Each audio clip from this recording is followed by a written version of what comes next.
Are you right wing or left wing? Um, my favorite wings are, um, honestly, I really like buffalo wings. Hi, and welcome back to Through the Muck and the Mire. I'm your host, David Hollifield. Um, just want to start off with a friendly cheers to everybody.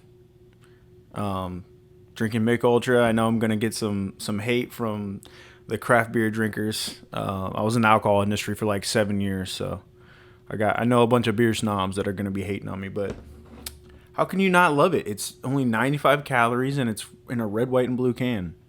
I'm not affiliated with Mick Ultra, by the way. I'm just trying to justify the reason that I'm drinking it. Anyways, let's get down and dirty. This episode I'm going to be talking about some pretty controversial topics. Obviously, what's going on in the world right now. I want to start off by addressing the police first.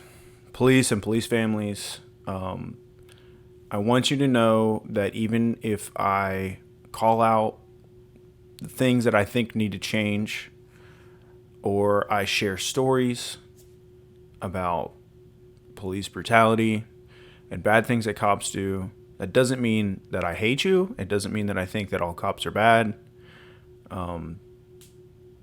It doesn't mean I don't respect you or what you do.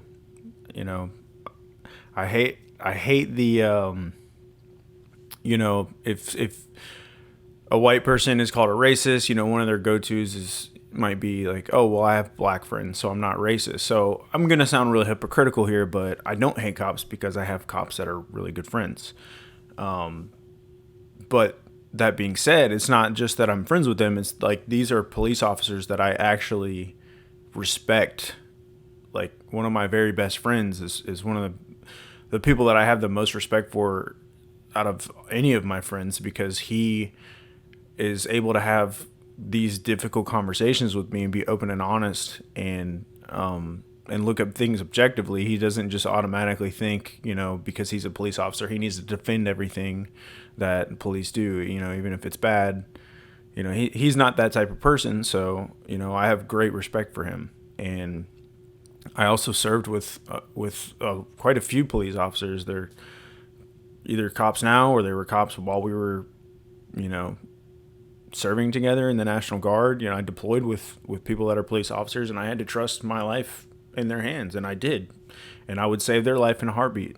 There's nothing like inherently bad about just being a cop. And I get that, and I think it is a respectable thing that you do.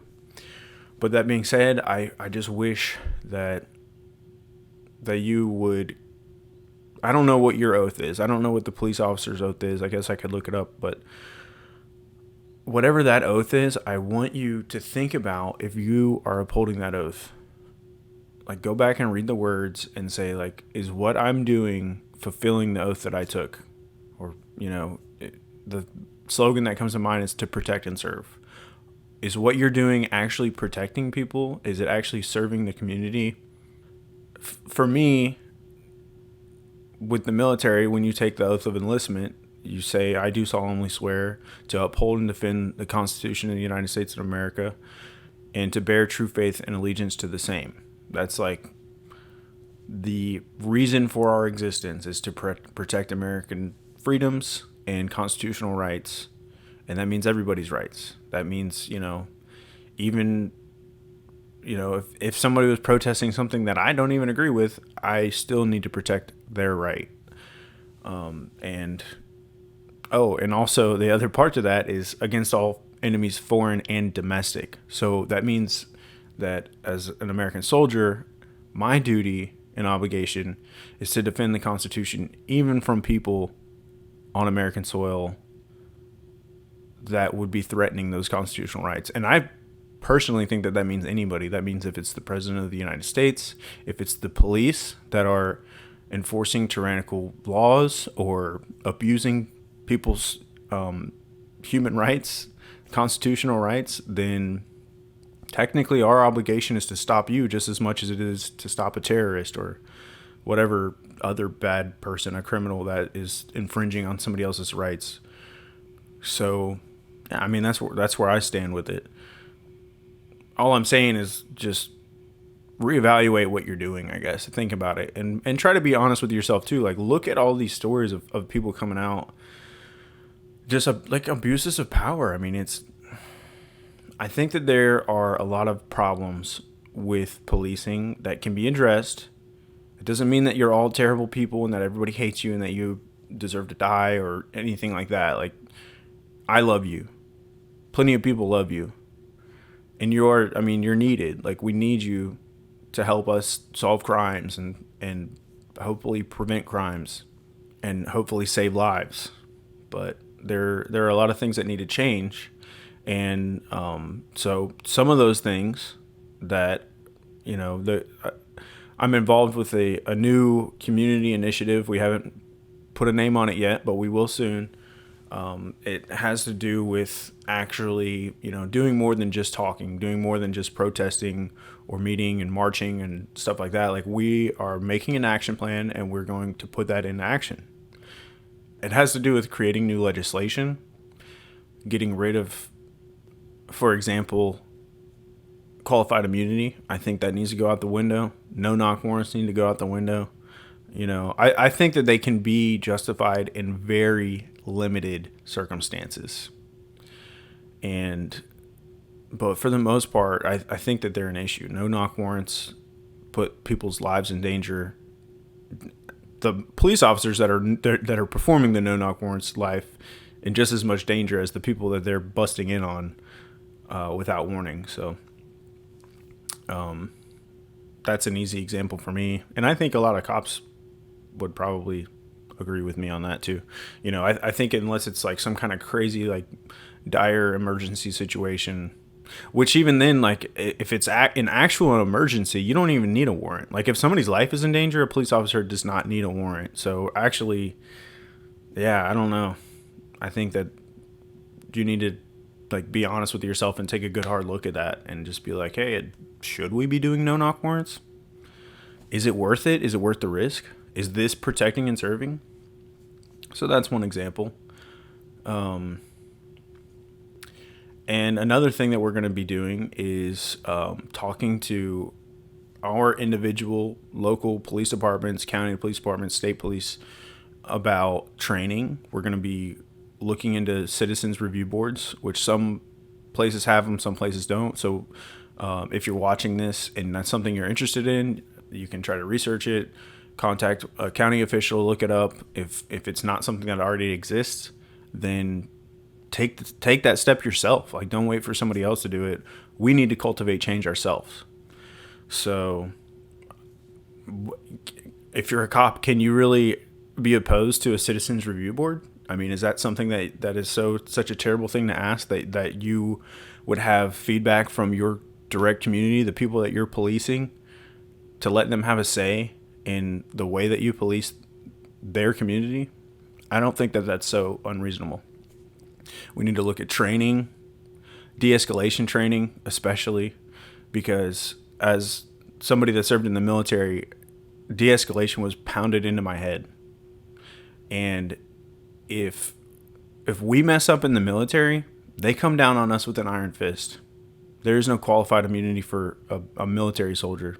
Even in a war zone, our ROEs, our rules of engagement, we basically have to be getting physically shot at before we're allowed to open fire on anybody. And I mean, in a lot of cases, you have to ask for permission before you're allowed to open fire. You have to be accountable for every bullet pretty much that comes out that leaves your rifle. If you had any kind of negligent discharge, you get in a lot of trouble for that.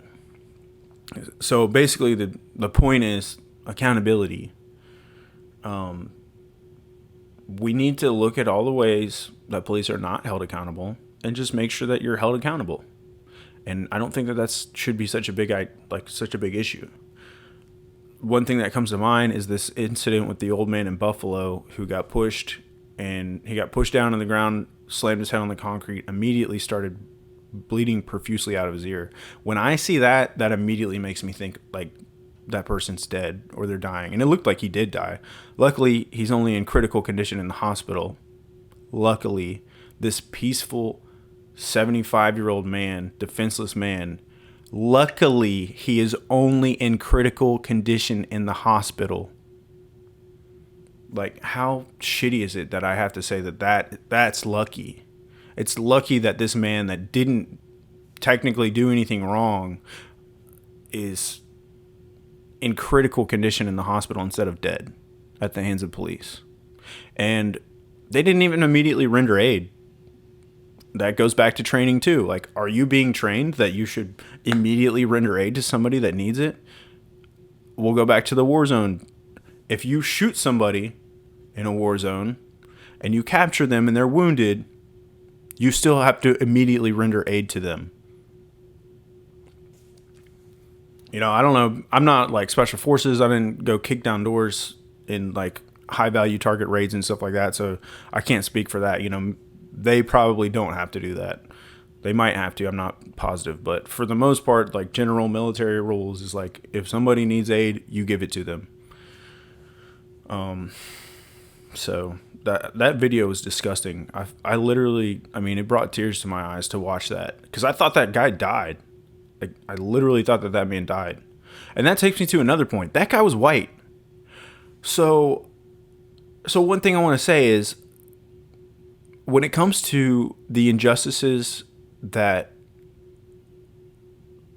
Black Americans have to endure, it's deeper than police brutality. It is. It goes into so many different things, and that's going to be a whole nother episode, or maybe even a series, because I don't even think that you can do it justice. Like, I don't think you can really talk about the injustices that we need to talk about in just like one short little clip or an episode. So that point being is, the injustices that Black people face in America they're deeper than just police brutality. But police brutality is also much deeper than just race. Because as you can see from that old white man in critical condition in the hospital right now, he shouldn't be in the hospital. There was absolutely no reason that they needed to shove that old man to the ground.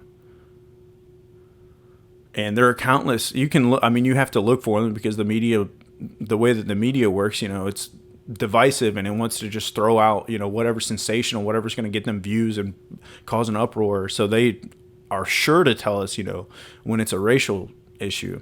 But if you do the legwork yourself and type in, like, I don't know, white person shot or white person choked to death by the police or something like that, YouTube is full of body cam videos of police killing white people as well. And a lot of times it's like, I don't know, somebody that's butt naked. I think that happened in Alabama a few years ago. A young, like, he was maybe a college student, butt naked, maybe on drugs or something like that, but he's unarmed. He wasn't fighting.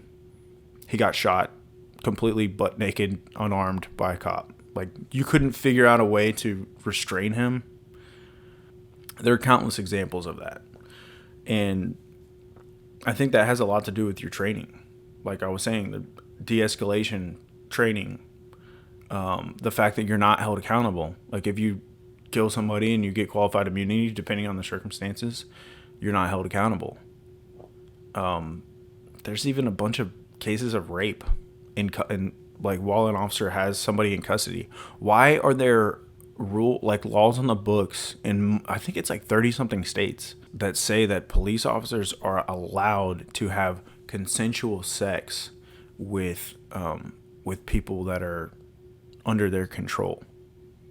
Why would that be necessary? In what world is that appropriate, that you would be having sex with somebody, whether you think it's consensual or not? Like, just even the power aspect of that really undermines whether it was consensual or not. But women have tried to press charges on police officers for raping them while they were in custody, and the police get off in court because they say that the woman consented to it. Why do you need to have that rule?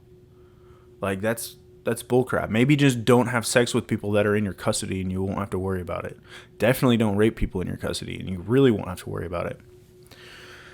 And that brings me to another point. you don't want to, if you're against getting rid of qualified immunity, if you're against getting rid of no-knock warrants, if you're against being held accountable, then you're a hypocrite, because you're the same people that are saying, when we're concerned about our privacy being violated and stuff like that, your response is, well, if you don't do anything wrong, then you don't have anything to worry about. So apply that to yourself, please. If you don't do anything wrong, if you don't kill people unjustly, if you don't rape people that are in your custody, if you don't throw an old man to the ground that didn't deserve it, he was being peaceful during a protest. It looked like he was just trying to communicate. Anyways, beside the point. If you don't do anything wrong, then you shouldn't have to worry about it. So I see a lot of people that are like, well, police put their life on the line and they are overworked and underpaid and just all these different things. And I can relate to that. Like, I've been to a war zone getting paid the salary of I was a sergeant at the time, yeah. So getting paid an E5 salary to be in 120 degree heat for 12 hours a day in full body armor, like, I understand it. Trust me, I get it. But that's not an excuse. Like, you can't just, like, there are some jobs that it's not acceptable for you to just say, like, oh, well, I'm tired, oh, I'm overworked, or underpaid, whatever. Which I agree. I think you are underpaid. I think that your level of training requirement should go up, but I think your salary should also go up. There's a lot of people talking about defund the police and stuff like that. That's just going to make things worse. I think that you should be trained more, probably require at least an associate's degree in criminal justice, like, to where you can learn the history, or maybe make that just a requirement of the training is that you study, like, social injustices and the problems that we have witnessed over the past in policing and in the criminal justice system, so that you're aware of them, so that you can be self-aware in your policing. I have a criminal justice bachelor's degree. I had to study a lot of that stuff, and it changed my mind on a lot of things. Like, for example, I think it was community policing class. One of the first things that the professor asked us is, are you for or against the death penalty? And I was adamantly for the death penalty. Absolutely. If somebody kills somebody or, commits some kind of heinous crime, they deserve to die. I don't care. And then she had us write a paper where we had to research the death penalty and why the death penalty had been abolished. And so that's not her, like, feeding us information. That was her asking us our opinion, telling us to go do the research for ourselves, and then come back. And by the time I finished that paper, my mind changed. And it's mostly due to racial disparities within the criminal justice system. The way that sentencing has been really disproportionate towards black people, and the harshness of the sentencing. Even out of the people that were on death row,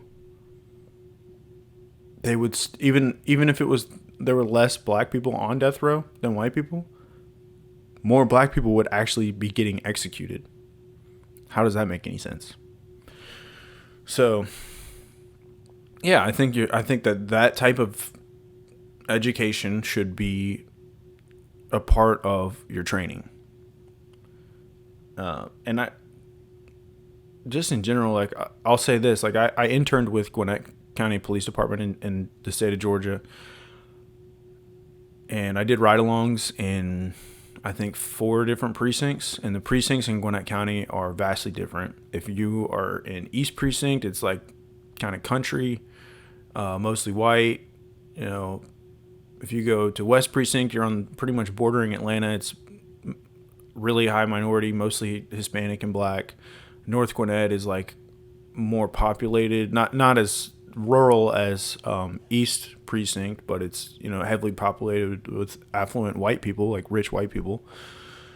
And so I saw how they police all of those communities, and I can say that Gwinnett did a pretty bang up job, at least when I was with them. They have their own issues. They've had, cases that have been recorded and put all over social media where they had a cop do something wrong. I'm not sure if that one's through the courts yet or not. I know that I think the 2 officers involved got fired, but the point being is I can say that I witnessed a lot of professionalism with those officers, no matter whether they were working in a white community, a black community, a Hispanic community, a rich community, a poor community. They were extremely professional, even when they were being threatened a lot of times. Even when they were having racial slurs thrown at themselves, they really were professional. But Gwinnett County is, like, as far as I know, one of the highest trained agencies in the state of Georgia. They have their own police academy where they train their own police officers, whereas most of these others, like smaller police departments, they don't have as much training. They don't get as much firearms training.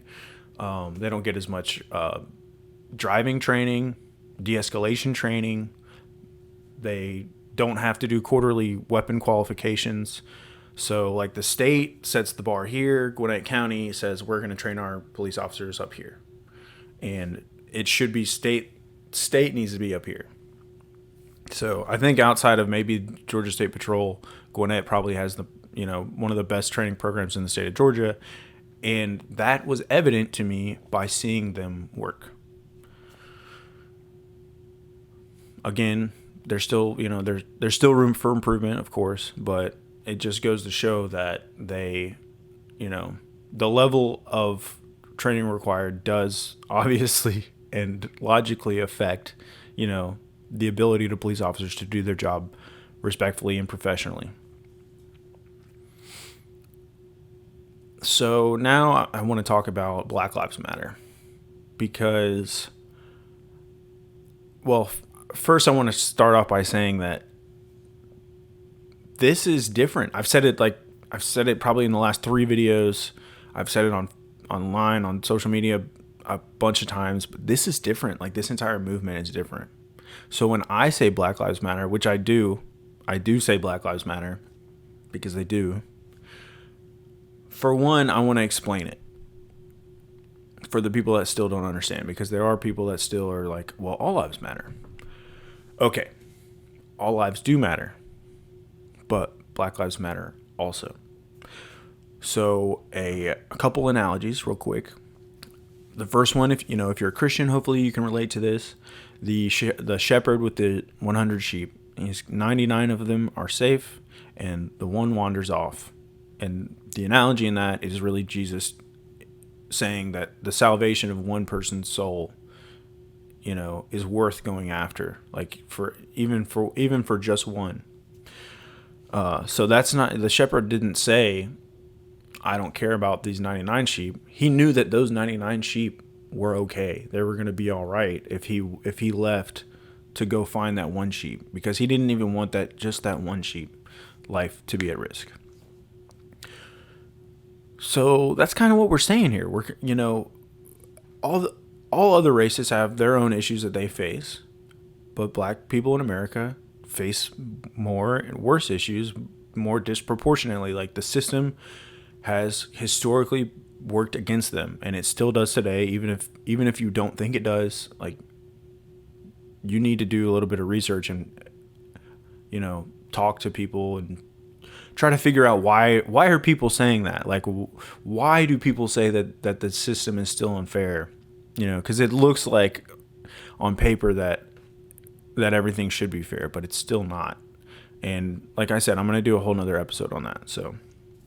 But anyway, so that's one example. Another analogy is if I break my leg and somebody comes to help me, and then you walk up and you see him helping me, and he tells you, call 911, like, we need an ambulance or whatever, his leg's broke. And you say, well, what about my legs? Your legs are fine. You're standing on them. Just call 911. Like, why are you concerned about your legs right now when your legs are okay and my leg is broken? So there's that. it's not about saying that Black lives are more important than anybody else's. It's saying that Black lives are also important. Now, about Black Lives Matter, the organization, because I've had multiple people have this conversation with me, black and white people. Even, just yesterday, a guy that is in this community initiative with me is an older black guy, and he is very apprehensive to use that to be tied or affiliated with that statement. And I say statement because when I say Black Lives Matter, I don't think of that organization. I have no allegiance to that organization. I never signed up for it. I don't belong to them, but I believe that the statement is true, that Black Lives Matter. And I think that that's pretty much what the majority of America, anybody that's saying that right now, I feel like they're on the same page with me. There is still the group, they're still active. Whether you like them or not is kind of irrelevant because most of America has taken that statement and run with it. And we just mean that Black Lives Matter. So whether you like that group and you think that they're terrorists or whatever, which, it's, I don't know. I've seen people that used to belong to Black Lives Matter on YouTube say, like, the group started off good, but it got infiltrated by bad actors and now it's bad, or the media has or people in the government have funded certain individuals to cause mayhem in the name of BLM. But another thing that you need to keep in mind is anybody can go outside and wear a BLM t-shirt. Anybody can take a spray paint can and put BLM. That doesn't mean that it was the group or that those actions are what that organization is about. Okay, so I wouldn't get too caught up on worrying about that, because most people that are saying Black Lives Matter just mean that. It's nothing more than that. And it kind of reminds me of basically the opposite of the swastika. The swastika is an ancient and even still current sign of like peace and prosperity and hope to Hindus in Asia. So India and China, I think you can still go into different religious buildings and still see their swastika, and it's not like a symbol of hate to them. Until the 1930s, when the Nazis took it and they turned it into a symbol of hate. So what we're doing is the opposite of that.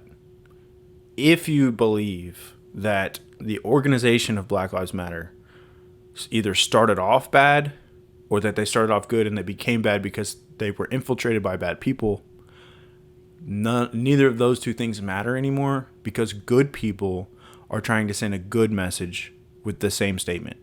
So we are hijacking BLM, and we're going to make sure that it's a good thing. There was one other thing about accountability for police officers too that I just remembered. With the Buffalo incident with that old man, those two officers were suspended originally. I think they were charged now. The DA said that because the man is over 65 and they were he was more than 10 years their senior, the law in Buffalo is that they get a more harsh charge, and it was like a second-degree assault. So instead of it being just regular assault, misdemeanor, up to 1 year in jail, now they're looking at a felony offense, which is up to 7 years in prison. That's the DA's hands are tied. That's just their crime fits that charge. So that's just what that is. But regardless, even if they were charged with the misdemeanor or whatever, their emergency response team, or whatever they call their riot crew, there was like 57 of them that resigned. And they said it was in solidarity to the two officers who were suspended. Two officers that were suspended for throwing a 75-year-old defenseless man to the ground, and he bled out of his ears and is in the hospital now. So they're in solidarity with the officers who were suspended instead of solidarity with the man who's in the hospital, who didn't do anything. There are some that have come out and said we didn't all quit because we agree with what those officers did. Some of us quit because our police union told us that they're not going to provide us legal representation anymore for that emergency response team. So they have to pay for their own lawyers, basically, and they're not going to be represented by their union. And I think that that's great. I think that the union shouldn't represent them because, well, let me take that back. I think that the union should be able to pick and choose whether they want to represent police officers, because if a police officer didn't do anything wrong, then their union should step in and say, our officer did the right thing. He did what he was supposed to do, and defend him. But if he violated another American's civil rights or human rights or constitutional rights, then a police union doesn't need to be sticking up for them and saying that they were in the right and that they don't deserve to be punished, because they do deserve to be punished. Not only do I think that police officers deserve to be held accountable to the same level that regular civilians do, I think that they deserve to be held accountable to a higher standard, because they are put in a fiduciary position where we are entrusting them with our safety. We entrust them with our life, with our safety. We call them when we are in trouble. We call them because we want them to protect and serve us, not to beat us or kill us or harass us or rape us. So, yeah, I don't think police unions should be defending, police officers that are raping people or beating people up. We're trying to help them get their jobs reinstated after they failed to protect a school full of high school kids that are getting shot. The Parkland shooting, yeah. Let's talk about that for a second. The Parkland shooting, those sheriffs just stayed outside. There was like 3 or 4 of them that stayed outside of the school while that shooter just opened fire on all the students in that school. And there are other cases similar to that where police, not only did they not do their job, but they fought all the way to the Supreme Court to defend themselves, to say that it's not their duty to actually protect the citizens. So what are you doing then? What's your job? Why are you putting your life on the line every day if you don't think that your duty is to actually protect us? And if your duty is not to actually protect us, then bye. You need to get out. We need to get rid of you, and we'll start a new police force or something where people know that they're signing up to actually protect American lives, because that's what you're supposed to be doing. So I think that there's a big issue with police unions as well, doing stuff like that, or defending. I think there was another officer that he was stepping over. It was a black girl at a protest that was on her knees with her hands up. He went to step over her and just shoved her, like as hard as he could, just shoved her down to the ground. And after an investigation into that guy's background, he's had like 60 or 70 different complaints filed against him for excessive force. And he still has a job somehow, because the police union defended him. So, anyways, I just want you to evaluate yourself, be self-aware, think about the things I've said, think about other things that you can think of that could improve, policing, other things that might mitigate the amount of harassment and harm done to American citizens. Your voice is important too. You need to be heard. I'll probably have a cop on an interview that just let him say whatever the hell he wants to say. Y'all need to be heard too. I'm sure there's things that we're not thinking of that can change in the community side as well. I feel like that's a different conversation, but as far as you being held accountable, like, I want you to really take a good look at yourself and what you do and what these officers are doing, and ask yourself, like, should you be defending it? And should you be doing it yourself? And I think if you let another officer get away with something like this, then you're complicit in it, and you deserve whatever punishment you're going to get for that. I just want us to come together at the end of the day. Honestly, like, I just want us to come together and do better. That's all we want, is like equal treatment for all people, and for everyone to just be accountable and do better. So the last thing that I want to talk about is voting.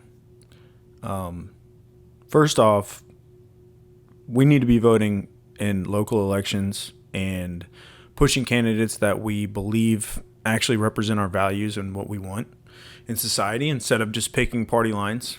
So that's the first thing that I want to say is, for one, you need to be active. There are millions of people in America that are eligible to vote that don't vote. And there are also millions of people in America that vote for their presidential election every 4 years, but they're not electing people in their local offices, where is really like the most impactful directly for you and your community. So there's a lot of things that we can do to make change at our local level. But overall, nationally, locally, whatever it is, we really need to break the cycle of voting by the two-party system. The lesser of two evils thing is just, it's bullshit. It always has been. That was never intended by the founding fathers. George Washington, when he left office, literally warned the United States against aligning ourselves to political parties like that. Honestly, I don't even understand. I mean, so I guess from a funding aspect, I get it, but like, why do we even like need to say like this person is a Republican or this person is a Democrat or whatever like that? Why aren't we just looking at individuals and their policies? That's what we should be doing. We should be voting on people because of their policy or because of, their character, all of that together. Who is actually the best candidate? I feel like if we didn't look at party at all, then we would actually be electing good people to represent us, and people that actually might represent us. So as for me, I'm libertarian, small L libertarian, as in like I mostly agree with libertarian views. I'm not an official like big L libertarian party libertarian, but I do support libertarian candidates for the most part, and I vote for libertarian candidates. But that's because that's what I actually like fundamentally agree with, and if we actually voted our conscience instead of voting for the lesser of two evils, then we wouldn't be having to worry about who's less evil. We could just be worrying about who's the best, who's actually good. So, I mean, if you guys want to choose between eating dog shit and eating cat shit, be my guest. But when there's broccoli on the table, you could just eat broccoli, right? And I say broccoli because it's not like, it's kind of bland, but it's good. It's nutritious. It's, it's nourishing actual food. It's not dog shit or cat shit. So I'm not trying to say like libertarians or other third parties are these perfect people, because, there's all kinds of political parties and politicians have their own flaws and issues. But I would say for the most part, they actually nominate respectable candidates that have good policy ideas. And another thing I would say is, if at your local level or even at the national level, if you don't see a candidate that represents your values, then maybe you should run. Maybe you should run for local office. Maybe you should run for president of the United States even. At some point, I'm sure I'm going to at least run for some type of local position, or try to be on a board, a citizens review board type thing. I'm going to get involved at the personal local level at the very least. And I recommend everybody do that, because, if enough of us actually go out and do these things. Contact your congressman, vote in elections, hold candidates accountable for actually following through with the policies that they promise us. That's how we see change. And I've got a message for the Democrats, the people that vote Democrat, and the Democratic politicians, really, too. This is for the voters. The Democrats are lying to you. They're pandering to you. They're not your savior, even though they pretend to be, and they'll pander to the black community. They'll pander to the Hispanic community. But people like Joe Biden specifically have he personally wrote the crime bill for 93. Look it up. See what that 3 strikes rule that has disproportionately put like tens of thousands of black Americans in prison for life was something that he literally wrote himself. And the Obama administration is guilty of, the Obama administration with Joe Biden as the VP did all kinds of terrible things. But if we want to talk about pandering to the Hispanic community, they deported more Hispanic immigrants than anybody, any president, any administration in the history of the United States of America. And when Joe Biden was asked about that at one of his town hall meetings, his mother had her son translating for her, and she asked through her son, considering your part in the Obama administration deporting so many immigrants, what can you tell me, or what can you do to promise me that I'm not going to have to worry about being deported under your presidency? And instead of him apologizing and empathizing with her, all he did was try to bolster up the Obama administration's immigration policies and deflect it. And when the kid responded, he got pissed off and just said, well, then you should vote for Trump. And he said the same thing to a Second Amendment advocate. Somebody talked to him, I think it was in Detroit or somewhere up in the Midwest at a on a job site. He was talking to workers, and a worker started talking to him about his comments that he made about going door to door. Yes, we're going to take your guns, whatever. One of those comments. And he got pissed off again, lied, said he didn't say those things, and then said, well, why don't you vote for Trump then? Is that really who you want to nominate? That's your best candidate? That's the best you got? So we can vote for Republicans who, I honestly, I don't have a problem with Republicans in general. They're not inherently bad. I grew up conservative. I still hold conservative values. But I also have socially progressive values as well. That's why I'm in the middle. But Republicans don't support a lot of the things that we want. And they'll try to gaslight you if you say that racism still exists. I don't even have to talk about the border, the border issues and stuff like that. And then they'll just deflect to, look at unemployment rates or something. Yeah, the unemployment rates were already going down. And if the unemployment rate is going down for the entire United States, then hopefully that also means Black American unemployment rates are going down as well at the same rate, or else we have another problem that we need to look into. So anyways, the point is, it's really just for this message is just for Democrats.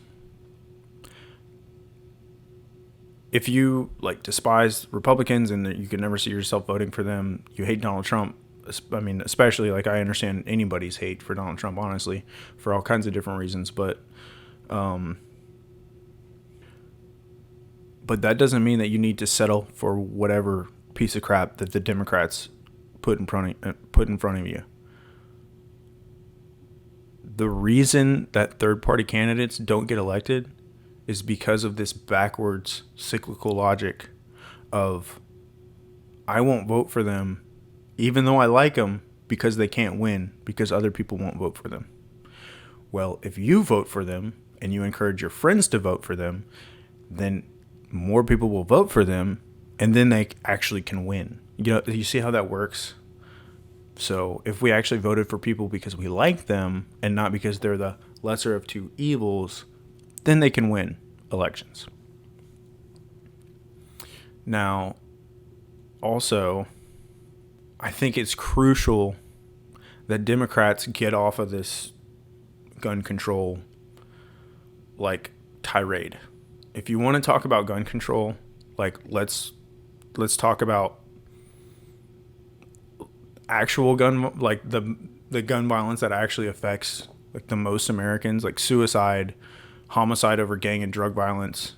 And when you look at that stuff, it's not, the gun didn't cause somebody to commit suicide. Their mental health issues caused them to commit suicide. When somebody's in a gang or selling drugs, the gun didn't make them join a gang and sell drugs. Their socioeconomic background, their socioeconomic issues, and their environment is what put them, or not put them in a gang, but put them in a system, in a culture that makes that okay. So we need to figure out, what can we do to lift up all Americans, to help socioeconomic problems. We need to figure out mental health. Those are the type of things that we should be talking about in a gun control conversation, not, oh, scary semi-automatic assault rifle, whatever. That literally is probably one of the least likely ways of dying by gun violence in the United States. Minorities especially need to be protecting and practicing their Second Amendment right. Because you can't have your First Amendment without your Second Amendment. You don't have freedom of speech once the government disarms you. And you can look at, there's countless examples of that. Old examples and current day examples. Venezuela, I could say right off the top of my head, is a really easy one. China, I guarantee you the Chinese rioters and protesters wish that they had guns. That government would not still be existing right now if those Chinese people had weapons. So 2 things from that. One, if we want to talk about gun control, let's actually talk about the issues that cause gun violence, not just picking and choosing what guns we think are scary and, making threats to go door to door and strip people of their constitutional rights. And second, minorities, please don't let these Democrats lie to you, and also don't let them disarm you. They're not doing you any favors. And now, Republicans, I know a lot of conservatives that don't agree with Donald Trump. I really do. And any of you that think that you appreciate and respect the Constitution and you want to say, make America great again, Donald Trump is protecting our rights and this and that, the Democrats are trying to strip us of our constitutional rights, you need to open your fucking eyes, because Donald Trump has threatened most of the Bill of Rights. The First Amendment has a lot of so there's the freedom of the press, the freedom to assembly, freedom of speech, freedom of religion. Pretty much all of those have been at least verbally attacked by Donald Trump. He has attacked the media and suggested that we have a state-run media. So a good example of that is Cuba has state-run media where the government decides what the media puts out, and it's usually just propaganda that is praising Fidel Castro and all anti-American crap. So do you want the government to be able to push that on? I understand that the media right now, there's issues with how the media pushes stories. They're very divisive. They pick and choose their narratives and stuff like that. We need to figure out something to do to fix that. But it's not giving power to Donald Trump to give, make his own news media or whatever. That's out of the question. So that's part of your First Amendment, freedom of religion. He's attacked Muslims multiple times. Freedom of assembly right now, that's going on. I mean,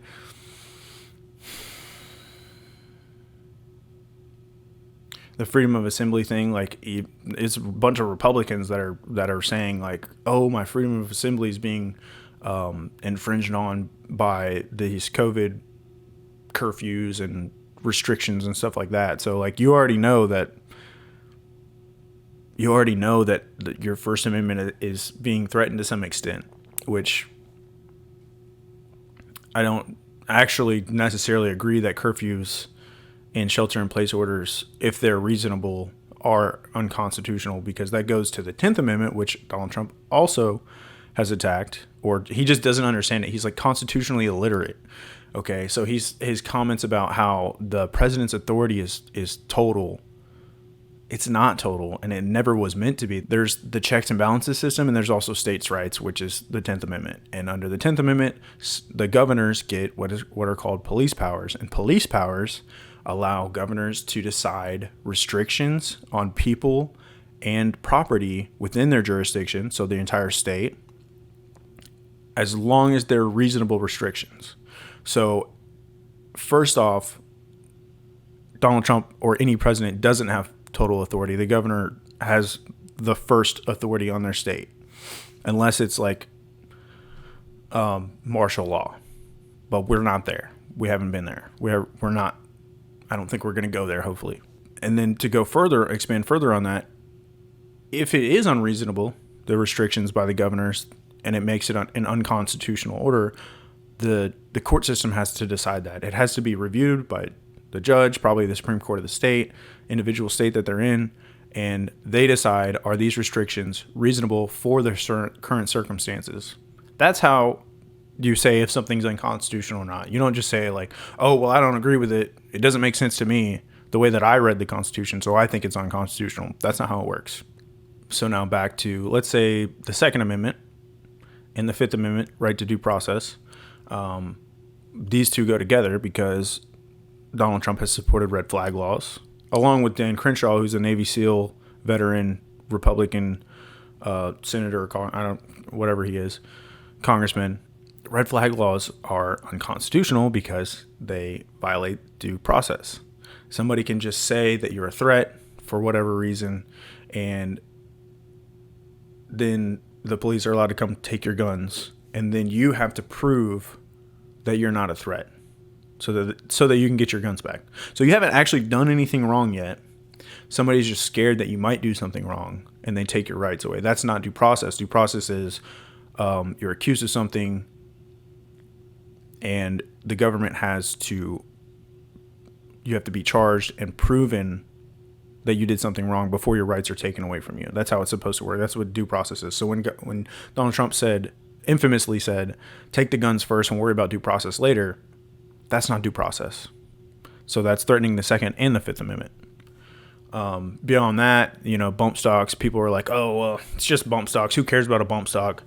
But be honest with yourself. If Obama did that, it's a slippery slope. It's still a slippery slope, even if it's Donald Trump that did it, okay? And he's also publicly backed increasing the age requirement to buy rifles, which I'm pretty sure if we look at statistics, like increasing the age to buy a rifle is not going to be effective to limit gun violence, pretty much. Because if somebody wants to commit crime, they can go get a gun elsewhere illegally. So far I've talked about him violating, or at least verbally like attacking or showing that he's constitutionally illiterate with the First Amendment, multiple examples, the Second Amendment, multiple examples, the Fifth Amendment, and the 10th Amendment. I'm sure there are other ones, but those are the ones that I can think of right off the top of my head. So yeah, if you value your rights, your constitutional rights as a Republican, as a conservative, as an American, then you also need to wake the hell up and realize that Donald Trump is not your guy. Actually, he's like a New York Democrat, and he has been for his whole adult life. Best friends with the Clintons, best friends with Jeffrey Epstein. Yeah, I don't know what the hell y'all are doing, but he's not a Republican, and he's not protecting your rights. So that's all I got to say about that. But Thank you for watching, and vote third party.